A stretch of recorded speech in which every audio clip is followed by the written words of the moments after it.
خی گەورە ڕۆژی مانگی ڕەمەزانی لەسەرمان فەرز کردووە حتا بەهۆی ڕۆژەوە لە هەردوو جیهان دڵخۆشمان کات، بۆی دڵخۆش بین. ڕۆژێک دێت ئەو برسێتیە زۆر دڵخۆشت دەکا، ڕۆژێک دێت ئەو ماندووبوونە زۆر دڵخۆشت دەکا بە پشتیوانی خی گەورە.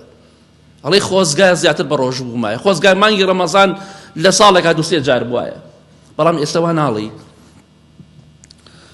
پێغەمبەری خوا صلی الله علیه وسلم لە حەدیثێکی صحیح بوخاری مسلمدا دەفەرمێ للصائم فرحتان يفرحهما إذا أفطر فرح بفطره وإذا لقي ربه فرح بصومه. إنسانی ڕۆژوان دوو خۆشی بۆ هەیە، دوو خۆشی و شادی بۆ هەیە.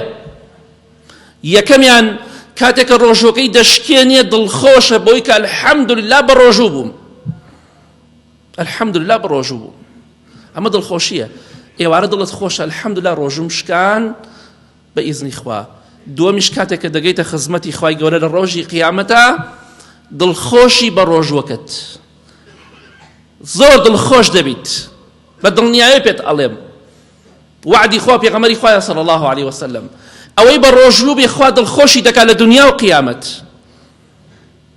ئەوەی کە بە ڕۆژوو بێ سەربەرزە، ئەوەی کە بە ڕۆژوو نەبووە بەبێ عوزر شەرمەزاری لای خوایە، کەواتە دڵخۆش بە بەوتینی برسێتێکە تووشت دەبێ. بەو ڕۆژەی کە خوای گەورە دایناوە چونکە قیامەتێکی نەبراوە لە پێشتە بوو، ئەو ڕۆژە زۆر گرنگە بۆ تۆ. پێویستت پێ بێ بۆی بچتە بە هەشتەوە، پێویستت پێ بێ بە ئیزنی خوا بۆ ئەوەی ببیتە خۆشەویستی خوا، بۆی دڵخۆش بی. گەورە دایناوە ئەو عیبادەتە تایبەتە بە خۆمەوە. ڕۆژێک دێت خوای گەورە پاداشتێکی زۆر گەورەت ئەداتەوە لەسەر ئەو ماندووبوونەی کە لە مانگی ڕەمەزاندا تۆ ناڕەحەتیت چەشتووە.